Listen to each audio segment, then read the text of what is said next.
The trauma that's been inflicted, certainly across an immigrant community, but to every single Minnesotan, is unlike anything we've witnessed. We've been through challenges, we've been through natural disasters, we've been through COVID, but this is something that I don't think any state has ever experienced.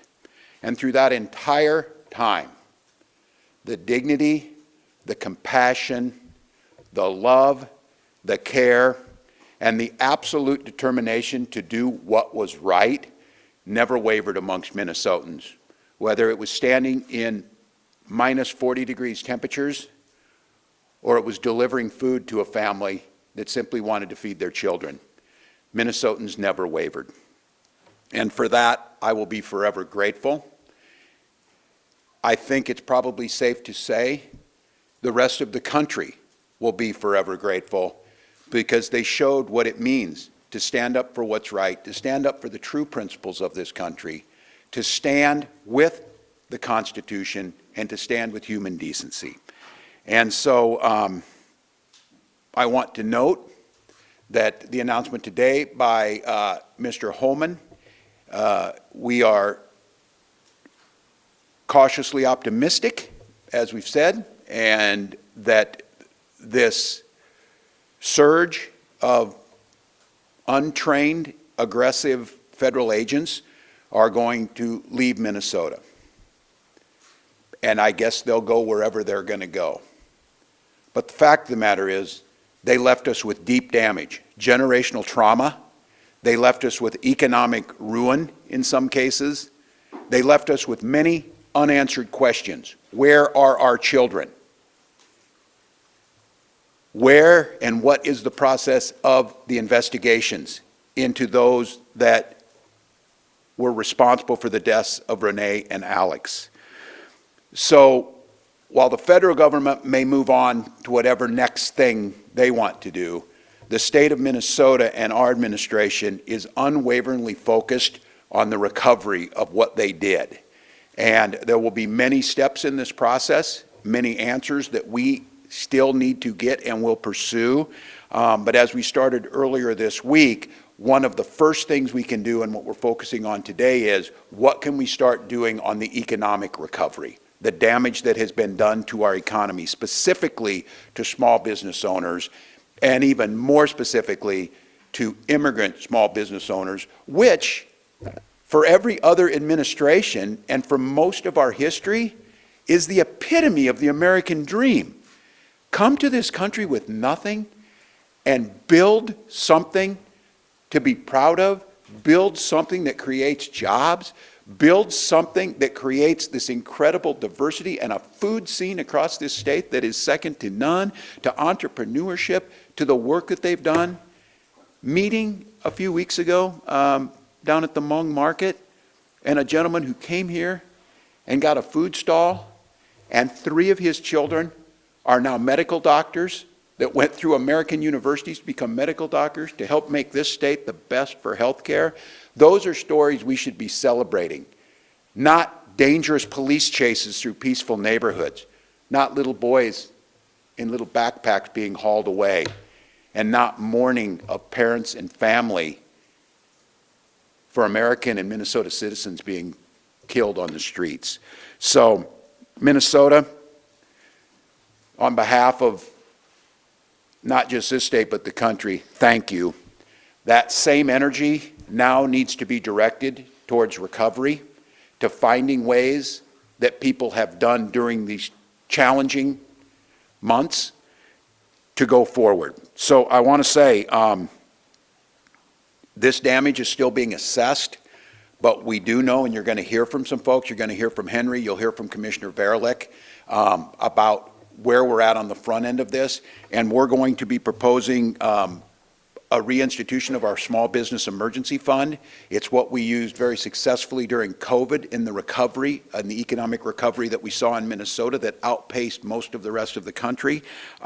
We're going to be proposing a first-time $10 million one-time targeted loans, forgivable loans that we know, and I want to be very clear, is a very small piece of this, but what I am going to challenge as we get ready to start here in a few days, the legislative session, this legislative session needs to be about recovery of the damage that's been done to us.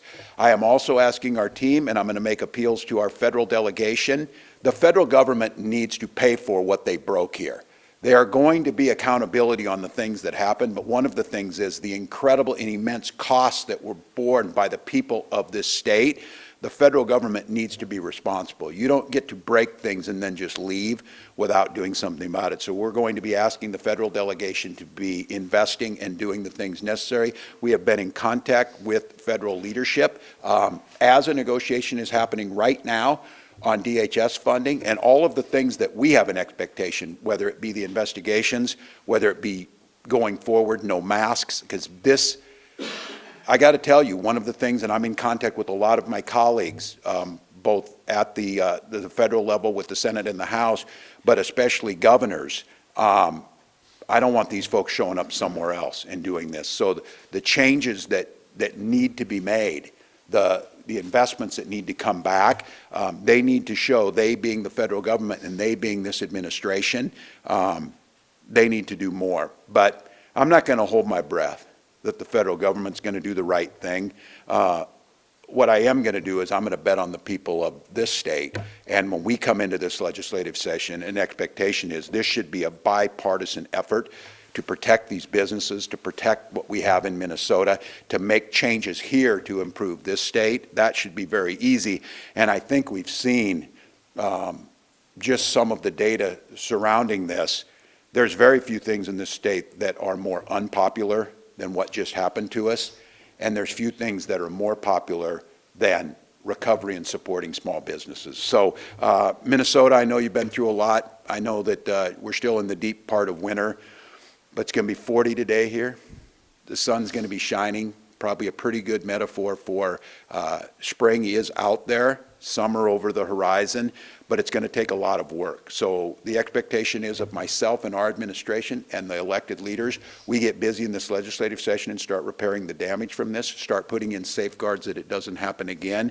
And I think using the momentum that we have to celebrate, Minnesota's reputation has been pretty well solidified out there of caring, gritty people who back down to nothing and do the right thing for their neighbors.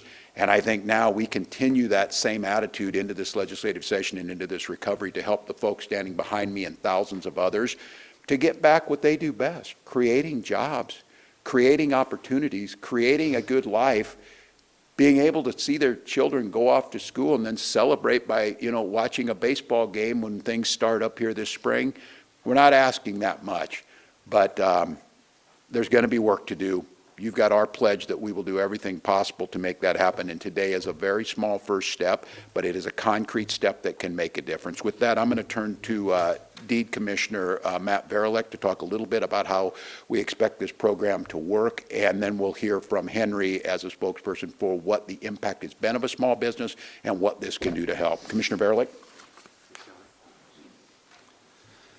Good morning, everybody, and thank you, Governor.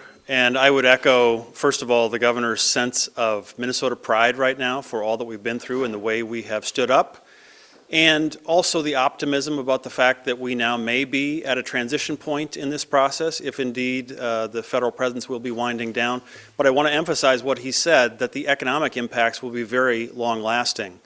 It was maybe a couple weeks ago or so that we stood up with some of these very same small business owners and highlighted there the massive negative economic impact that is resulting from the fact that a lot of workers don't feel comfortable showing up, a lot of customers don't feel comfortable showing up, and so we're seeing massive reductions in that foot traffic, massive reductions in revenue, et cetera.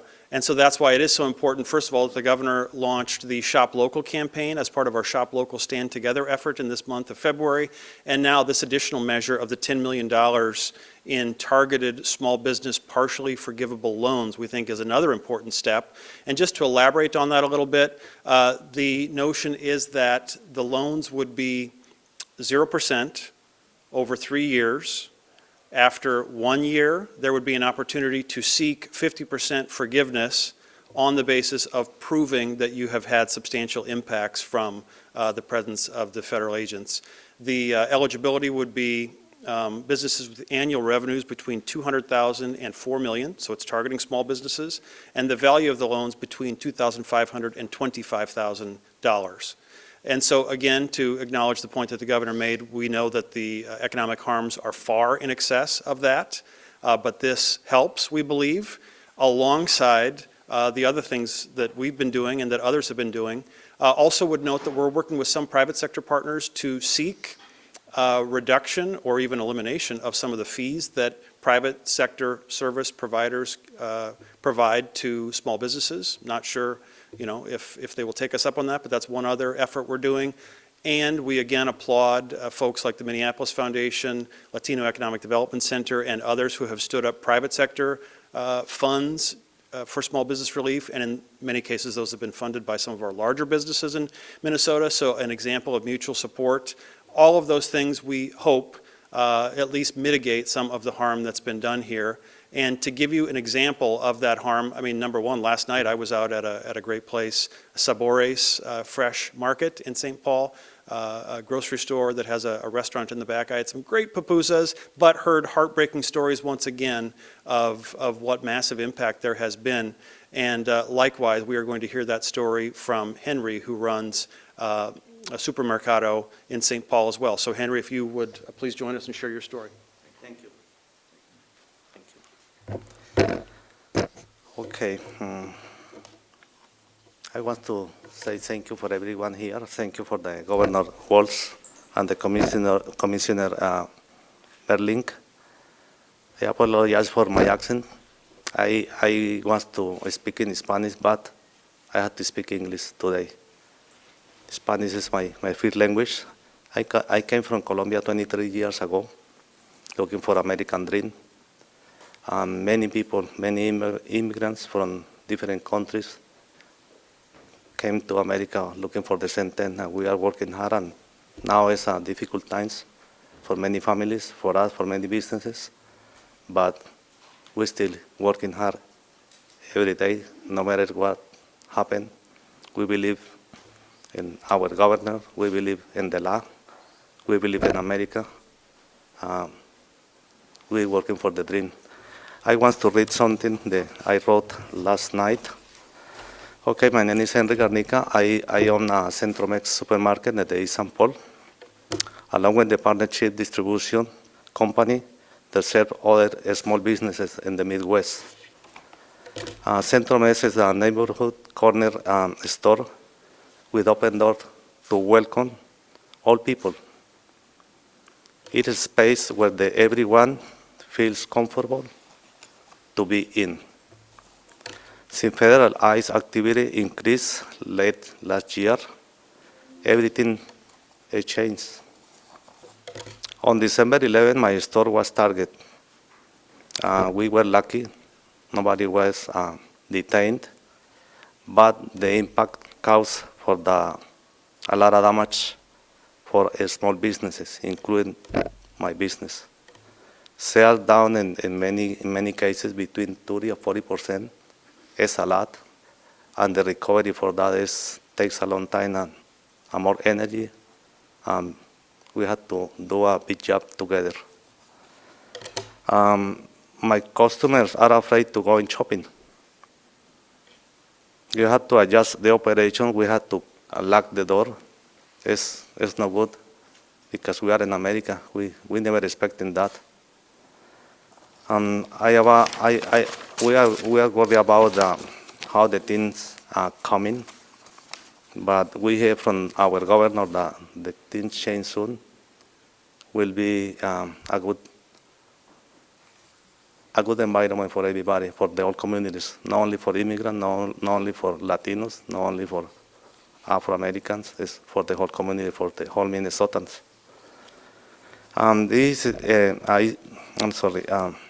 Through my distribution company, I see the impact across the other small businesses too. These businesses are part of the fabric of our neighborhood and our vibrant economy in Minnesota. I attended a large Did Shop Small Stand Together campaign, and the support from the community since there has mean a lot. This is a new campaign that everybody knows. I can see every day in my business many new customers, Americans, 100%, and they are going to buy stuff in my store. I feel blessed. I think it was a good initiative from the governor, local governor. I have many friends in the other stores, and they see the same thing every day. It's a big help. I appreciate that. Thank you for the initiative. It's a good blessing. It's a good thing for all small businesses. But sales drop like they have. Goodwill alone can cover rent or payroll. Small businesses don't have a safety net. The proposed 10 million forgiveness loan package could be give a business like breathing room to keep employees, to keep the staff, to keep paying the payroll, to keep restocking the shelf. But we need more. I think we're expecting at least 3 or 4 or maybe 6 months for recover the business again, because we are in a really tough situation. With the community support and smart economic relief, we can move forward. Finally, I want to say I am grateful for leaders who are standing with the small businesses during this difficult time. I am also incredibly thankful for the community members and volunteers who show up to help every day, no matter the weather. Our governor says people working below zero, 23 below zero, and many volunteers without anything, expecting get any money. They support in the small business, they support in the communities, not only in the East St. Paul. I understand it's in the whole Minnesota state. It's why I feel really proud living in Minnesota. My respect for the all volunteers, my respect for the all Minnesotan people, for the governor, for the police department, for everybody. We feel safe, but we need to feel the freedom again. This is a thing that I had to keep it every day. Almost I put it on my pillow, make sure don't forget it for the next day.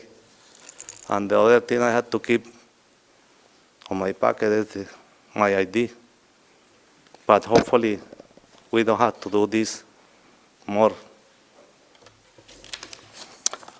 Finally, no matter the weather, the volunteers working strong with the warmer hearts, and they are a good example, the peace, love, and big community in Minnesota with an entire community.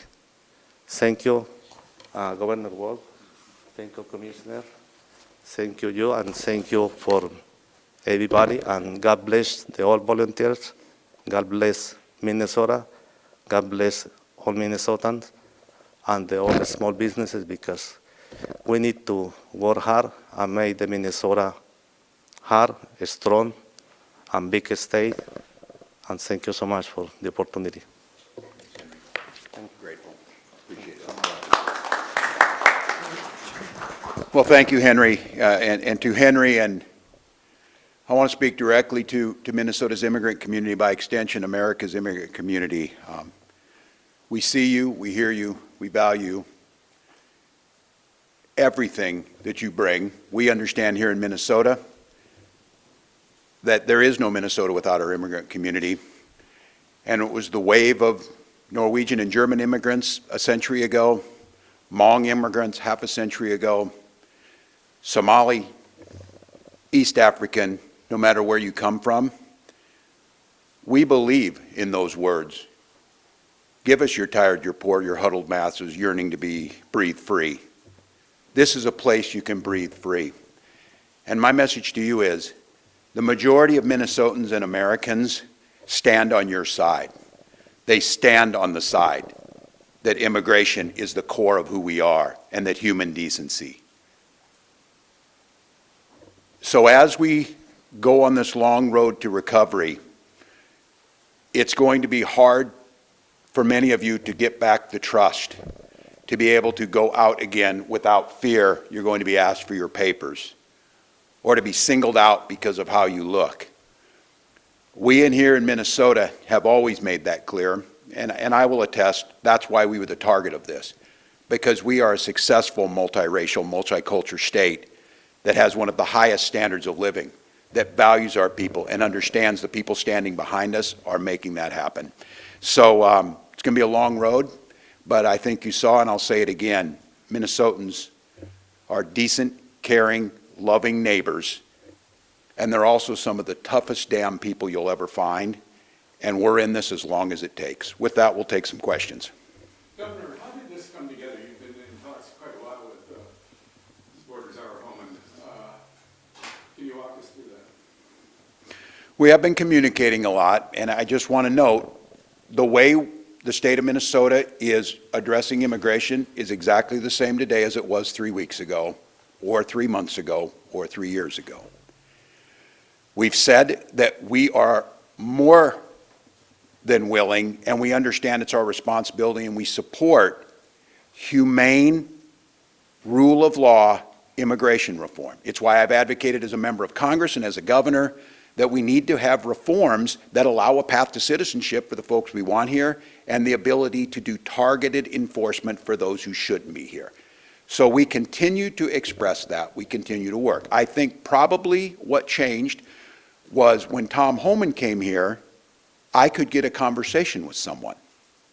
Not a single interaction, Kristi Noem, Bavino, or any of the rest of them, and an arrogance that it didn't matter.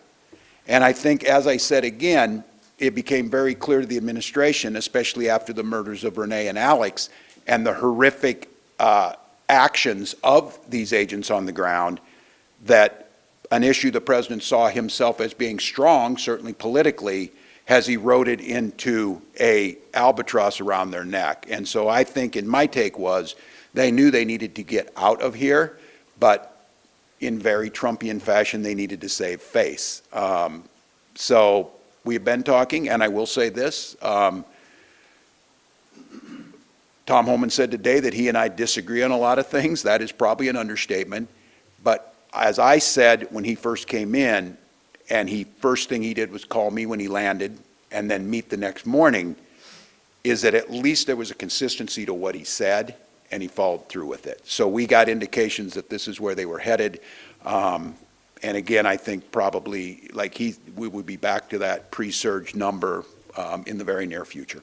Yes, ma'am. Does this announcement change the way you're thinking about DHS funding and whether they should receive funding going forward? No, and I just want to be, this is a really kind of tricky thing with this administration. You've been listening to Governor Tim Walz addressing the end of Operation Metro Surge, announced this morning by Border Czar Tom Homan. The governor here, just to give you a summary of what he's been talking about here for the last few minutes, saying this is something I don't think any state has ever experienced, talking about the damage and the trauma and the economic ruin, saying that there's still a lot of questions to be answered here.